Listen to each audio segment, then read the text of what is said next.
So, Medal of Honor Warfighter. What on earth ever happened to this game? If you follow me really closely, a lot of you guys may have known that I actually uninstalled it. I actually uninstalled this game on a podcast live, and I was like, okay, I'm just going to go ahead and uninstall this now. I am done. I am done forever. But recently I decided to go ahead and re-download it, reinstall it, because I wanted to try out the new patch. And the new patch was supposed to fix a lot of the issues with the game. There's a long laundry list of things that it changed. So I downloaded the patch, figured I'd give the new Zero Dark 30 map pack a whirl when it came out. So depending on how I enjoy that, I may actually post some more Medal of Honor Warfighter. But I wanted to give you guys sort of my explanation on why I quit playing it, because I kind of just stopped. I didn't really say much. If you don't follow me on Twitter, if you don't follow me on Facebook, you probably don't know why I stopped playing it. So beyond my initial review of the game, I think I only did one more video, and then I kind of just moved on to Black Ops and focused more on Black Ops and Battlefield 3. But there are a lot of issues that I think this game really kind of failed in, and that was the buddy team system didn't really work. It had good intentions to kind of push teamwork, to kind of make it so that you're working as a team, you know, you're playing a little bit more meticulous, and I think it definitely did that. If you notice from this gameplay you're watching, this is actually my first Medal of Honor game in probably 2 months.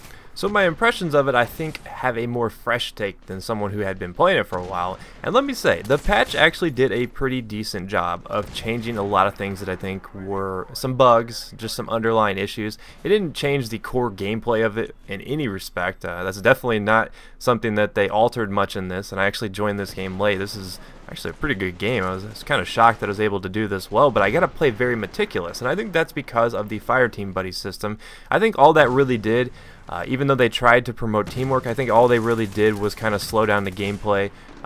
It made it really kind of frustrating to play, and I did not like the buddy team system. I did not like that you became red after you got a kill. I don't think that that's something that was really fair. I think it rewarded people essentially for doing nothing. So if I wasn't even in the game and my buddy team or my fire team buddy got killed as I spawned in on him, I would essentially be able to see where that person was after I spawned back in. So I think that was really one of the most frustrating things. And you know, I called the gunplay weak. When I reviewed it, I was like, okay, the gunplay in this is very weak. It doesn't feel solid. I don't feel that responsiveness that I get from Battlefield 3. And Battlefield 3 is just, I can't even explain how good the gunplay is in that. It just makes me, every time I play any other first-person shooter, I always have to compare it to Battlefield 3 because all the guns have different deviations. There's all sorts of different recoils, fire rates, stuff like that.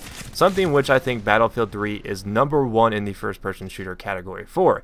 Black Ops 2, really solid hit detection, really solid, you know, minus lag compensation. I know one of you guys are going to make a joke about that, but the gunplay just doesn't seem convincing in this game, and I think that was one of the reasons why people just did not enjoy it. I mean, this game did not sell many copies at all. It sold very few copies. It did not do well. EA is definitely considering this a complete failure. You know, they cut all support to it other than this patch. They were contractually obligated to release this DLC, so I guess they released the patch at the same time. But that being said, I think the gunplay really put off a lot of people. Now, I will admit, when I played this after the patch, the gunplay was a lot better. I was a little bit shocked on how solid the gunplay actually had become.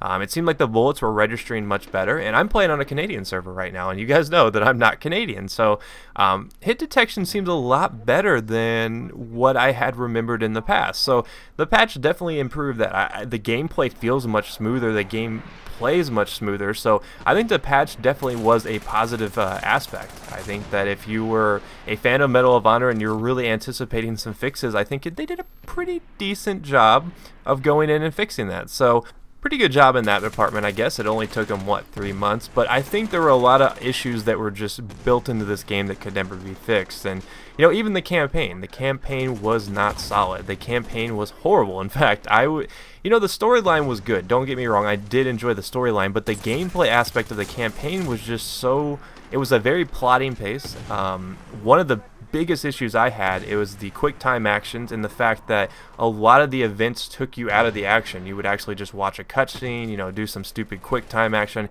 And if you know me, you know, when I do my reviews, quick time actions are something that I cannot stand. You know, it's okay in Halo because for some reason Halo has always been about that. I think they're one of the first-person shooters to really kind of embrace the quick time action, but they don't really go overboard with it. But like Medal of Honor, they went overboard, and it was just not a pleasant time. So that really kind of killed it on the single player aspect. So there weren't a lot of positive things that I could take away from it. I mean, a lot of the underlying problems were there wasn't a lot of gun variety. I mean, you can't really change that, and there's not going to be any changes in the gun variety. I mean, a lot of the attachments in this game, absolutely useless. They didn't do anything. They were purely aesthetic. They didn't change, you know, damage, anything like that. So I think there were a lot of things that this game could have done a lot better. I think there's a lot of things this game could have improved upon. I mean, if you look at the user interface, the worst user interface in a modern first-person shooter that I can even think of. What can be worse than the sloppy menus and, you know, the forced spawns while you're trying to change your weapon?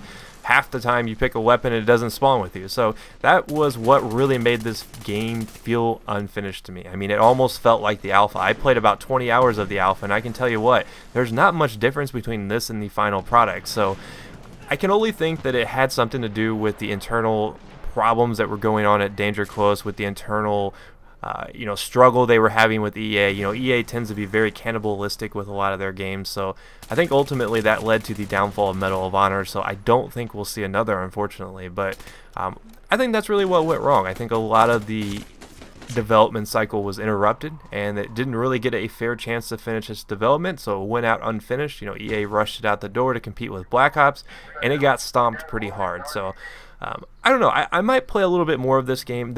I did have fun when I played today. Don't get me wrong. I had a lot of fun. I think the patch was definitely solid. So I'll probably play some of the new map pack and take a look at what that kind of brings to the table. But if you missed any of my other videos, I'm going to link my Medal of Honor Warfighter review, so you can go over there and get some more in-depth thoughts on the game if you're still considering playing it. Even if you can find it for a good price, it might be worth picking up. And before that, I actually did an M8A1 Black Ops 2 weapon review that I think is worth watching if you're a fan of Black Ops 2. So hopefully you guys enjoyed this video, and I'll see you guys next time. Peace.